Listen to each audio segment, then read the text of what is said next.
গেছে। আর আমরা হিন্দু সনাতন ধর্মাবলম্বী যারা, তারা আজকে একদম নির্যাতিত অবস্থায়। আপনারা জানেন, আমি হিন্দু সনাতন ধর্মাবলম্বীকে অবগত করতে চাই, এতই যদি আমাদের হিন্দু সম্প্রদায়কে আওয়ামী লীগ ভালোবেসে থাকে, এই 2014 থেকে 17 সাল পর্যন্ত অর্ধ শতাধিক মন্দিরের পুরোহিতকে হত্যা করা হয়েছে। আপনারা কয়জন পুরোহিতের বিচার চেয়েছেন? কয়জন পুরোহিতের বিচার পেয়েছেন? আর আজকে এই ইসকন সদস্য চিন্ময় প্রভু নিয়ে লাফালাফি করতেছেন। এই চিন্ময় প্রভু ইসকন সদস্য যারা আমাদের হিন্দুদের মধ্যে বিভেদ সৃষ্টি করেছে।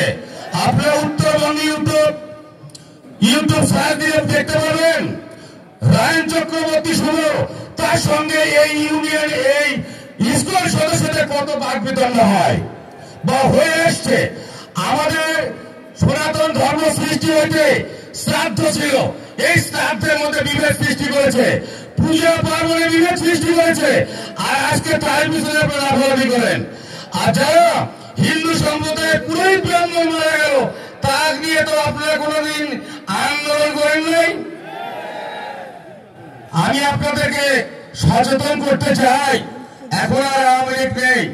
আপনারা দেখেছেন গত দুর্গাপূজা তথা 5ই আগস্টের পর যেভাবে এই বাংলাদেশ জামাতে ইসলামী আমাদের হিন্দুদের নিরাপত্তার জন্য এগিয়ে এসছে, আমি তো মনে করি 100 বছরেও কোন দল হিন্দুদের জন্য এইভাবে নিরাপত্তা দিতে পারে নাই।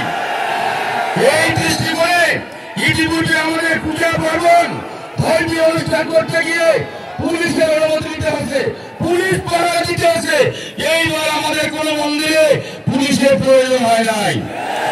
আমি চাই যে আজীবন আমাদের বাংলাদেশের জামাতে আমির ডক্টর শফিকুর রহমান, আমি মনে করি উনি সম্ভাব্য প্রধানমন্ত্রী।